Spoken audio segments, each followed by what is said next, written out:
I hope you have your party hats ready because the Marty Party continues on for 3 more years.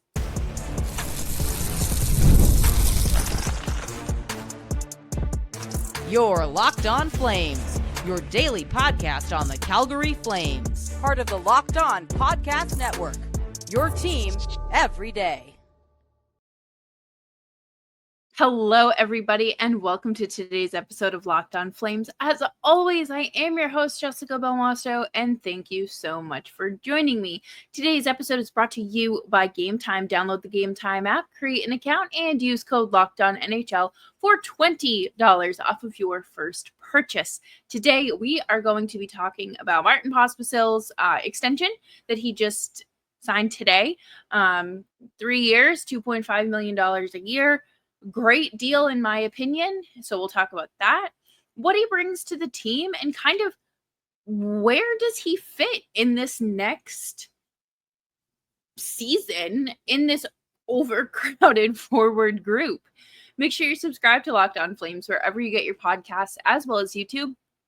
We are here for you through the off season with breaking news as well as your latest Flames rumors here on Locked On Flames.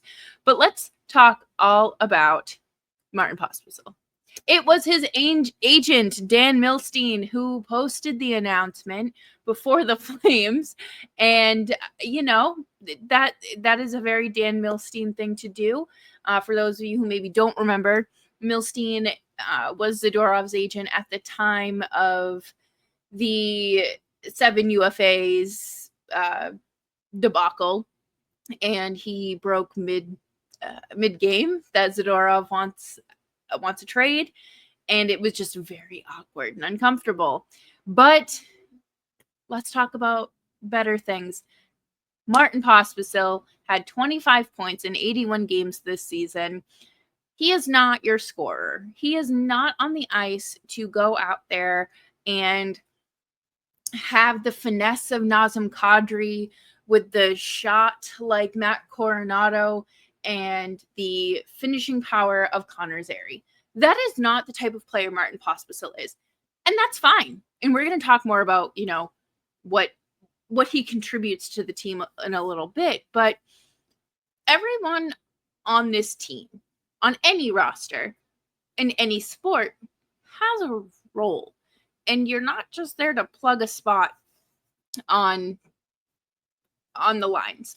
I think Pospisil does contribute some intangibles to the game that help you in playoff and championship situations. But at the end of the day, they are building a team of players that want and desire to be here in Calgary. And to me, that is very important. I think that they saw what happened when you get players who are on the outs and have one foot out the door, and they don't want to do that. Obviously, it can happen at any point in time, but I really liked Pospisil's quote. He talked to a Slavic journalist, and he said, "I really like Calgary. It feels like home. We've got a promising team. Now I can fully focus on the goal, making the playoffs." And I guess that they have been having these conversations for the last 2 months, and over the last month, things have really intensified, which is good. I don't have an issue with that at all when it comes to Pospisil. My biggest thing is that Connor Zary is still unsigned and August is in 2 days. But it's good that the Flames see a vision for him long term.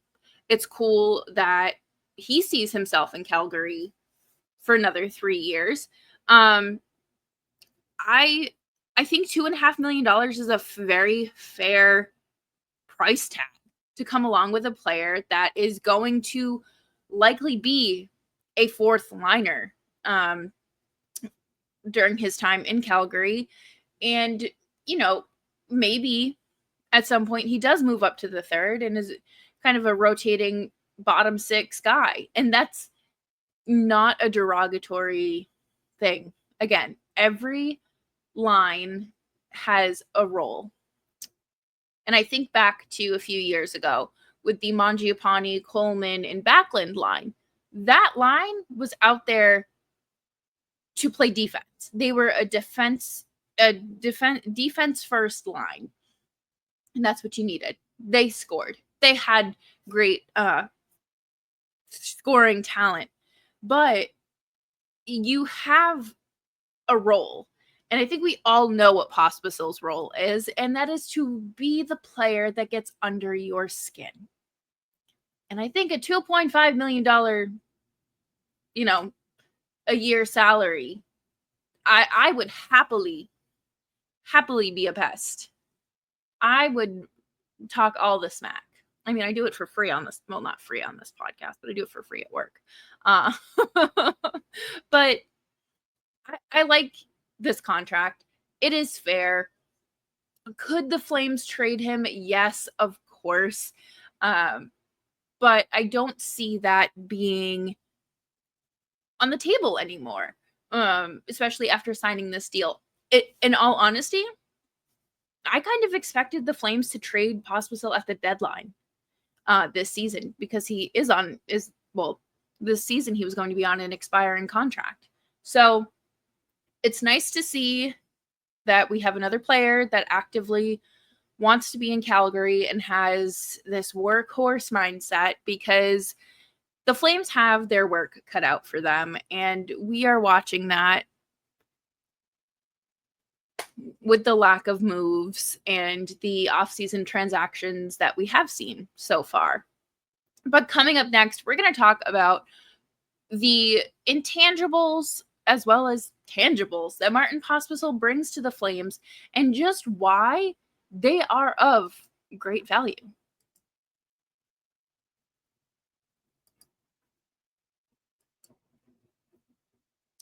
We have all been there, logging on early and waiting forever for concert tickets to go on sale, only to lose your spot for a show that you have been dying to see.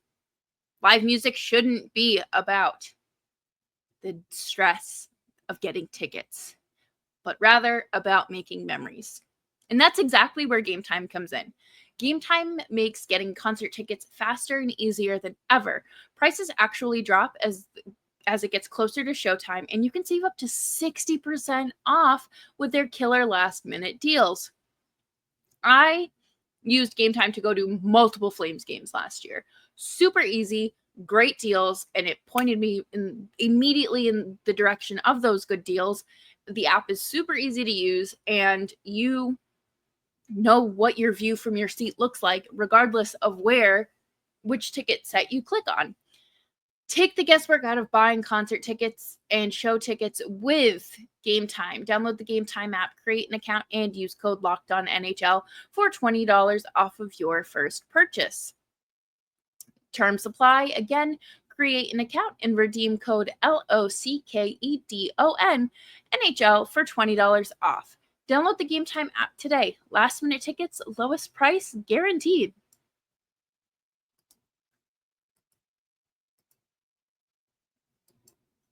Thanks, everyone, for tuning into today's episode of Locked On Flames.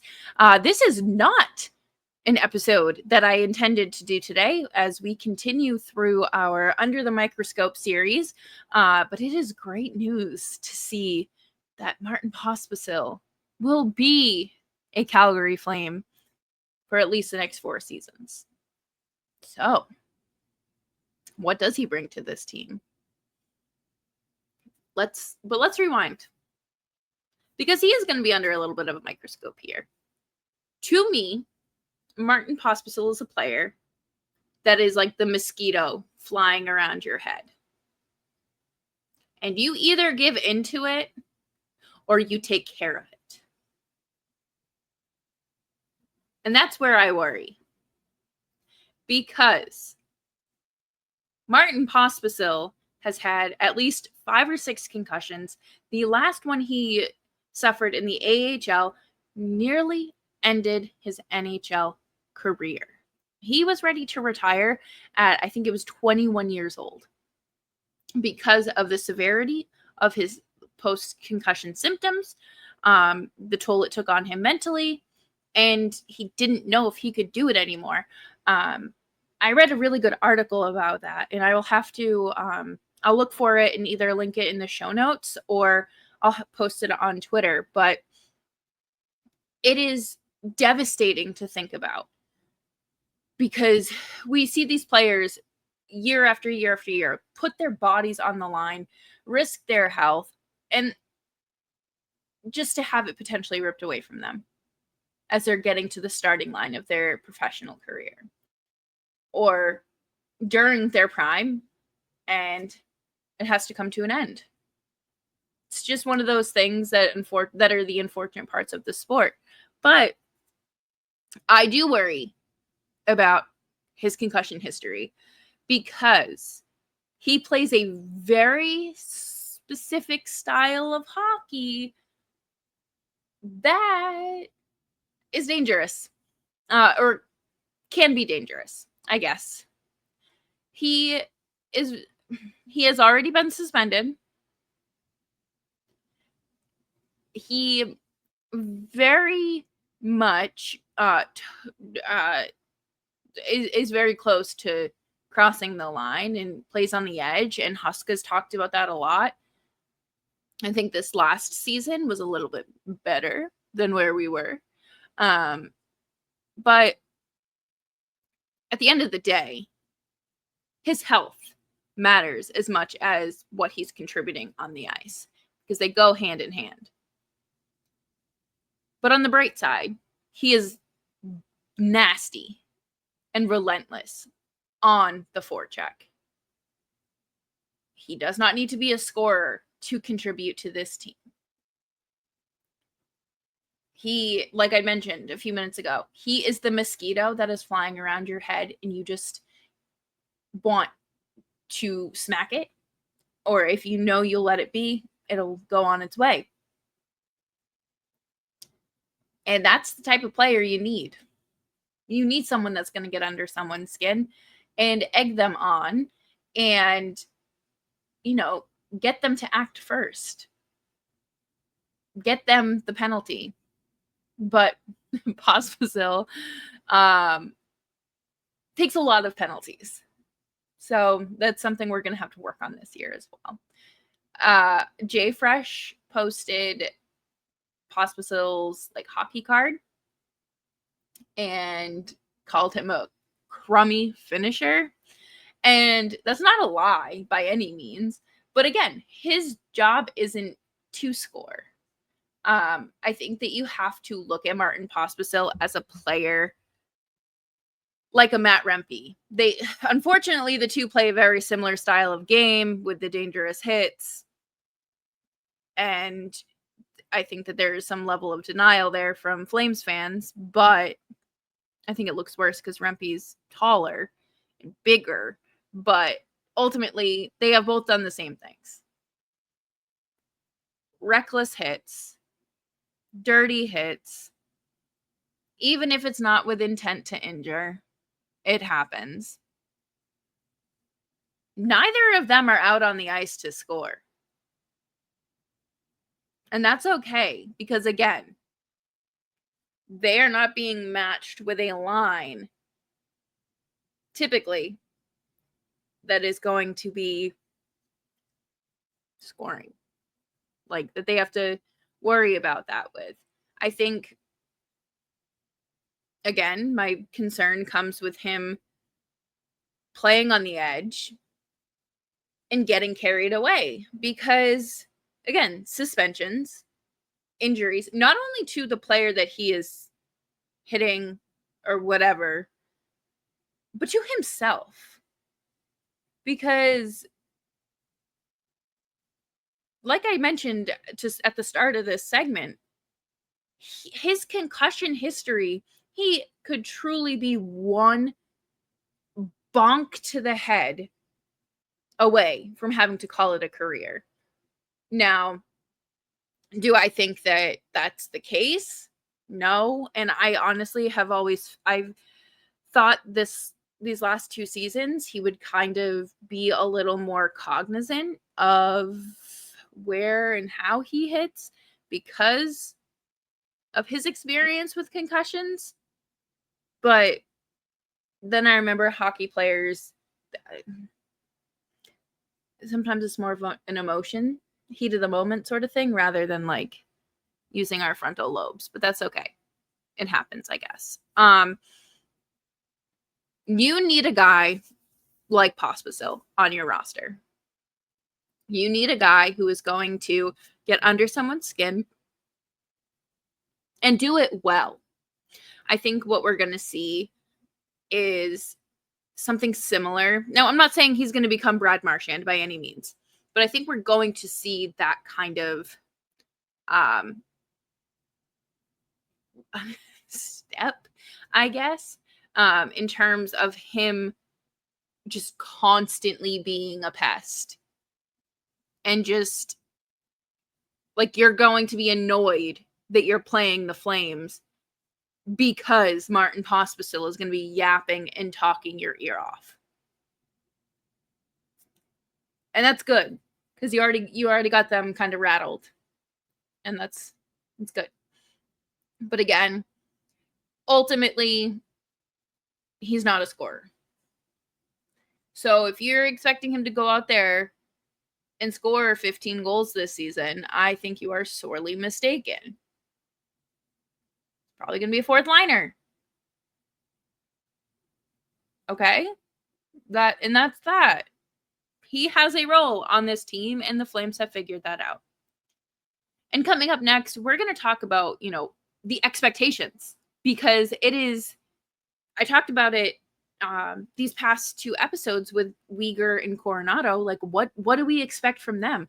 Their bars are a little bit higher than Pospisil's. And you have to manage and be reasonable with your expectations for each and every player here on Locked On Flames.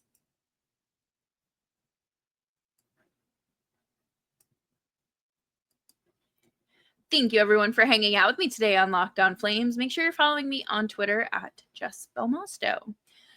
When it comes to the Flames, we know that they have a very crowded forward group. We've talked about it all summer long, and about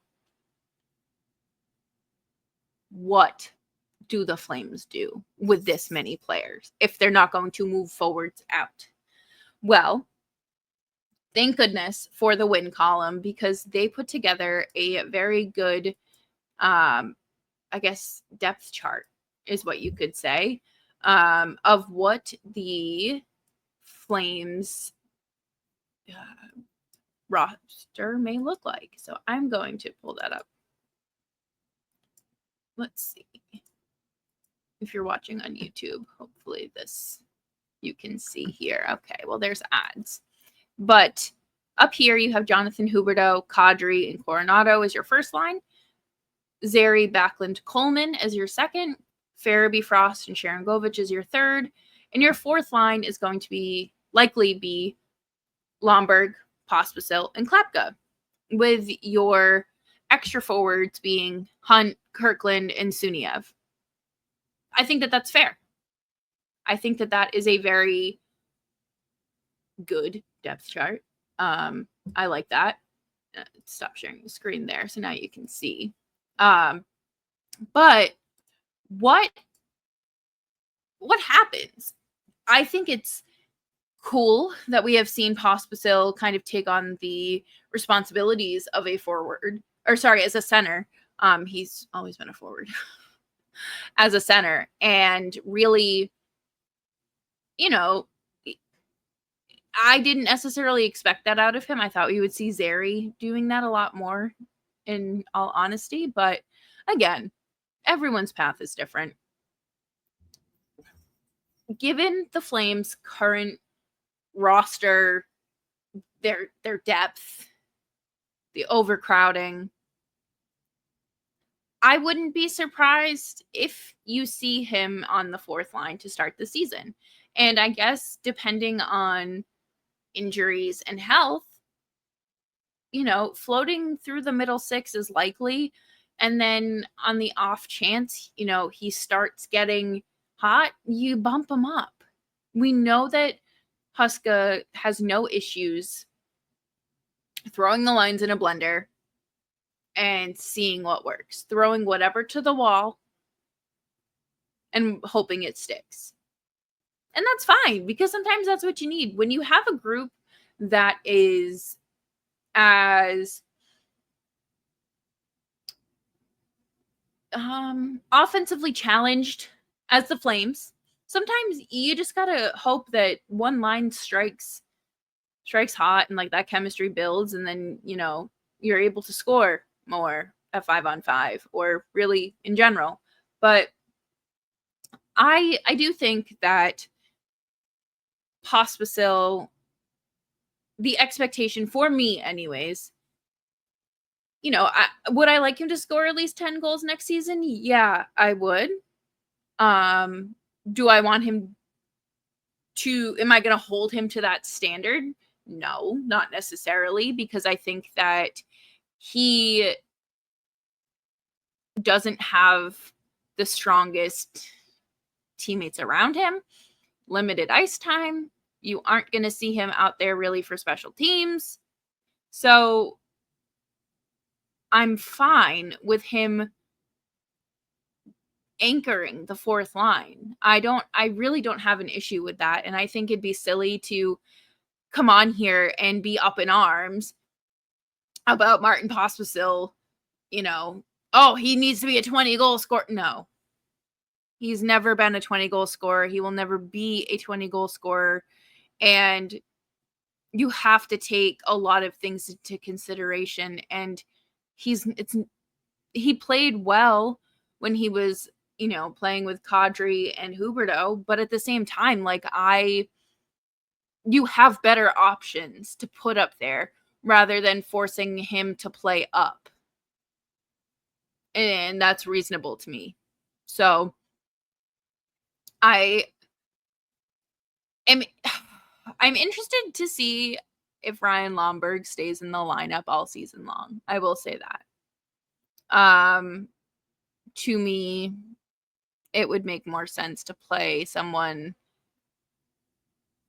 that maybe is younger and fighting for an NHL spot and is ready to, take that next step in their career. But I guess at the end of the day, I'm not managing this team. And we all have expectations for what the Flames as a whole should hopefully meet this season. And I think the fourth line for me is going to be just being consistent and staying out of the penalty box. Don't do anything that's going to require a phone call to the Department of Player Safety. And I don't think it's going to be an issue with Lomberg and Klapka if you're picking up what I'm putting down. I don't want to see this turn into a situation where he's a repeat offender because he's getting multiple suspensions in an 18-month span. So let's stick to the good forechecking. Let's stick to buzzing around and being a pest. But let's be very careful where and how extensive of a pest we are being. And that will do it for me here on today's episode of Locked On Flames, where we celebrate the Marty Party with a 3-year, $2.5 million contract extension. Thanks to Dan Milstein for breaking that before the team had a chance to post it. I think that's always funny.